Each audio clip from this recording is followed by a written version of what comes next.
Hey everyone, it's your Cosmic Gardener, Jessica. I just thought I'd check in today because we have a pretty important astrological event happening. We have what's called by Richard Tarnas, astrological historian, brilliant mind, a changing of the gods. So when a slow moving outer planet moves into a new sign, it's almost like it's handing off, for the next sign to maybe adjust or evolve or whatever we want to call it. And so Pluto is a very slow moving planet, and Pluto moves into Aquarius today around lunchtime, Eastern time. And Pluto hasn't been in Aquarius for about 250 years. I take that back.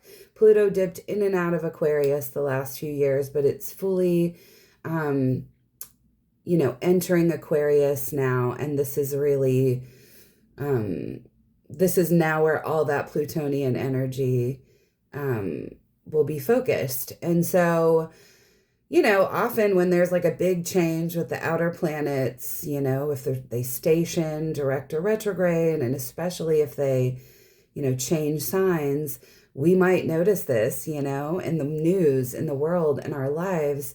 And I just want to think about ways and imagine into ways to work with this that are supportive and helpful. And so whenever I think about any planet in a sign, I do a little bit of like astro math. I think about the archetype of the planet, and I think about the elemental energetic of the sign. And so if Pluto is the archetypal energy of, destruction, rebirth, power, wealth, privilege, poverty, this sort of disparity of power. When we're working with Pluto, we're working with power dynamics. It definitely seeks to destroy that which is not serving, not in alignment, in order to be transformed.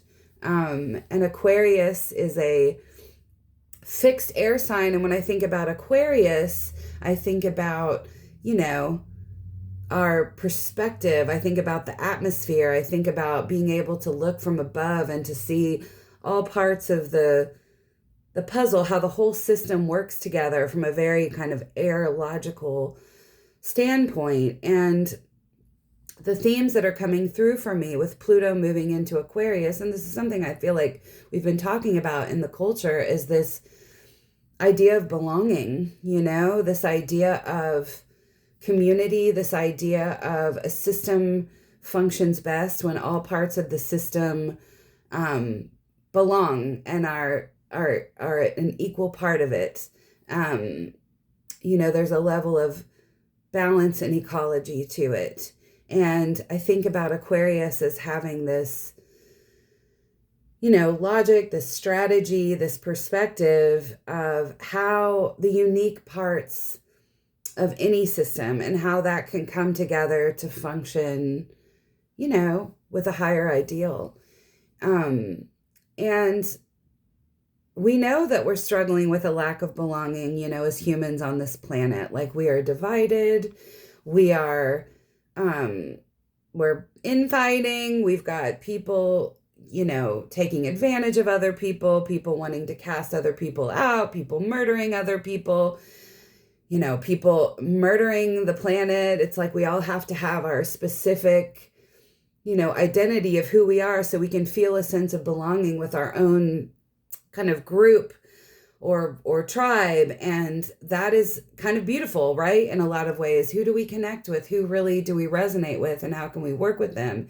And that's important. But we don't want to take that on and cast out this greater call for a deeper belonging for all beings. And when I say that, I don't mean just human beings. I mean literally, like, it all belongs.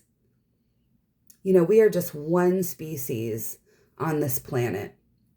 And we have, in a lot of ways, been the autocrats of this planet. We have been the Pluto. We have sought to destroy and transform for our control.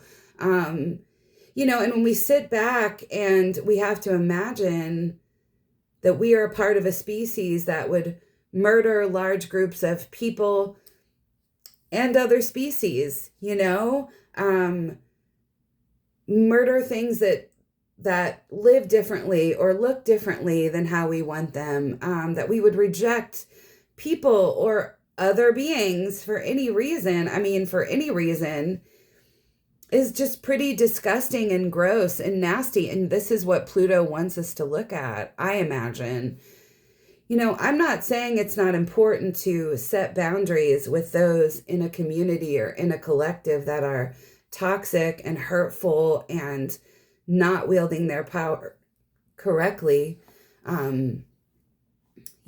We see this all the time, right? We see the billionaire class kind of pulling the strings. That's this very sort of Plutonian power energy that is dysfunctional, Aquarian energy. And I just want to remind us again and again, it all belongs. It all belongs. Yeah. That's a lot to take in. And I imagine into what would a community, what would a species that really inherently knew that everything belonged because everything had a unique and special purpose to serve in the community, how would it deal with a toxic or nasty or dangerous part of the community holding in that energetic that it belongs? How would they deal with that? I think the people would have to come together, and the people would have to stand up and address that.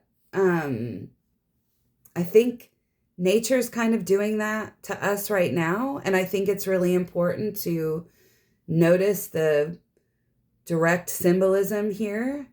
Pluto in Aquarius has often been connected to democratic ideals and uprisings. The French Revolution, a lot of countries asserted their independence at this time. There's a lot of wisdom available here when we take a higher ideal. And, I'll just say that I was kind of called on this, recently in a gentle way, but I've worked in nature for a long time. I've been a farmer for a long time. And I was walking my dog and, I was looking at this plant that was clearly being eaten up by a fungus of some sort. And I immediately watched myself just reject the fungus and judge the fungus and get angry at the invasiveness of the fungus, and then I really had to take a pause and be like, does that fungus not belong?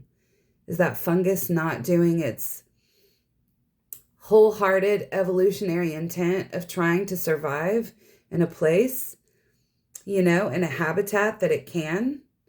I really had to sit with that. And I think we need to recognize that collectively, we are definitely a toxic fungus, So let's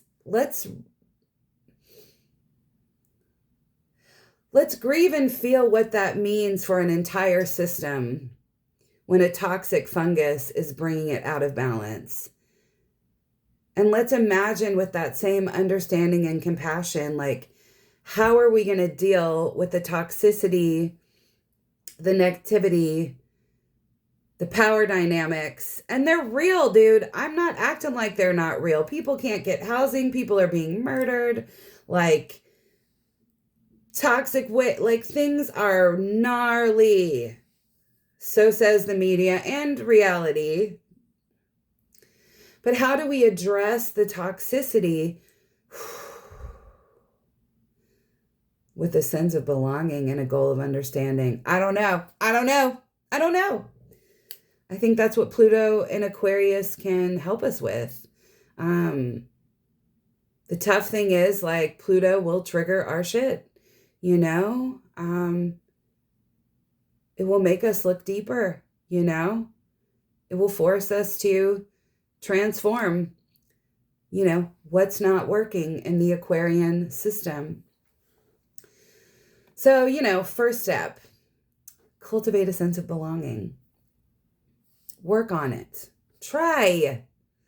Remember that we're all literally breathe the same air, clean or not, that we drink the same water, microplastics or not, you know, that we are literally made up of elements, you know, we are made up of minerals, and the gems and minerals and rocks that we love are those minerals. Like, we are that. It's really magical.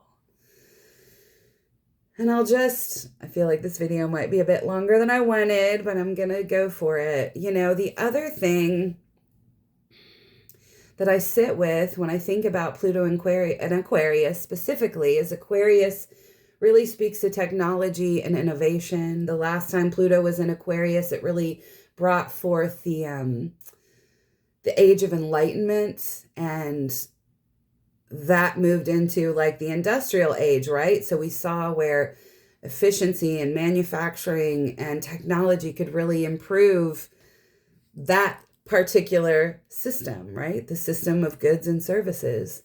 And, you know, I would say that Aquarius is very much connected to all of the tech. I believe when Pluto went into Aquarius last year or the year before, like whenever that was going on, I know that's when ChatGPT got really hot really fast.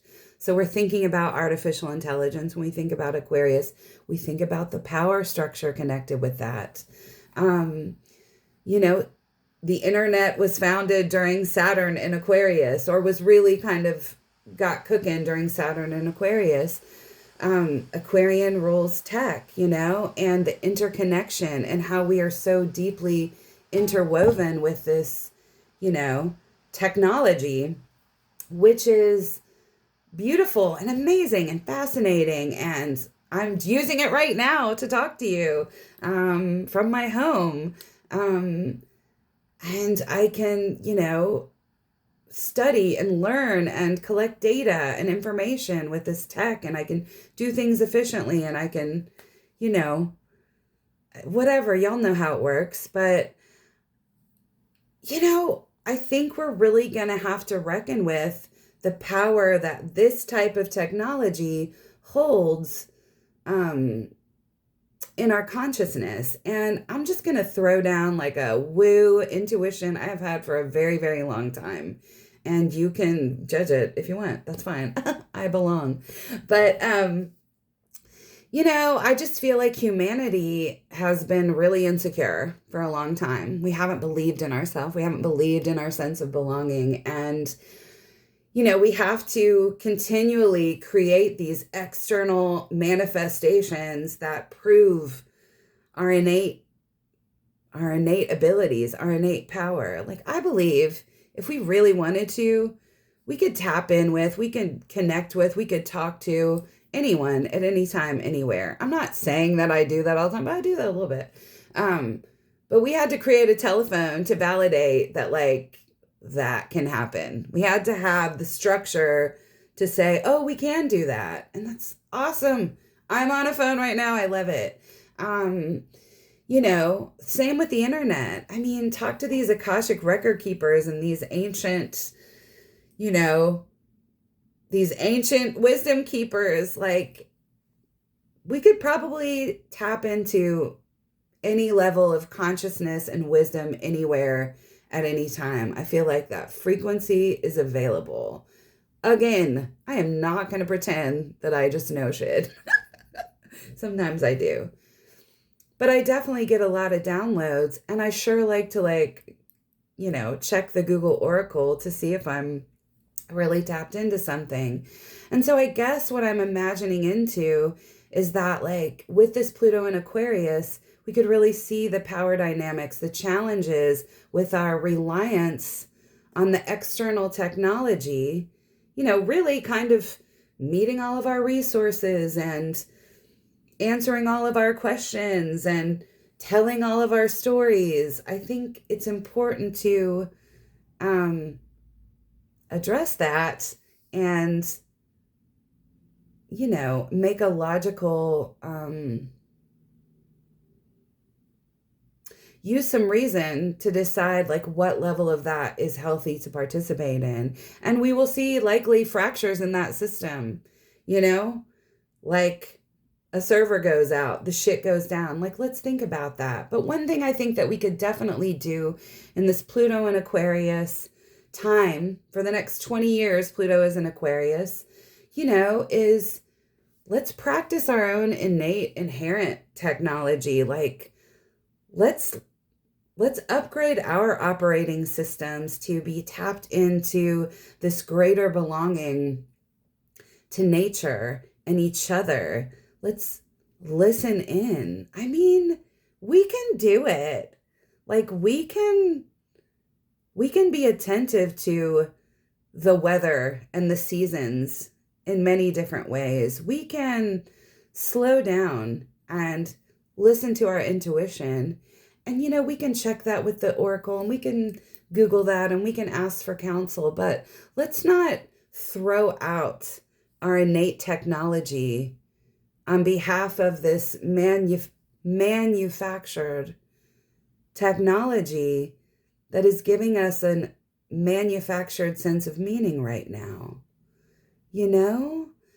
I just feel like we have this opportunity to, foster this sense of belonging and inner architecture and technology that is so transformative, working with that Pluto archetype.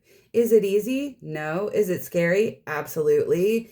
Do we trust it? I don't know. But what are the options? We're part of a species that is,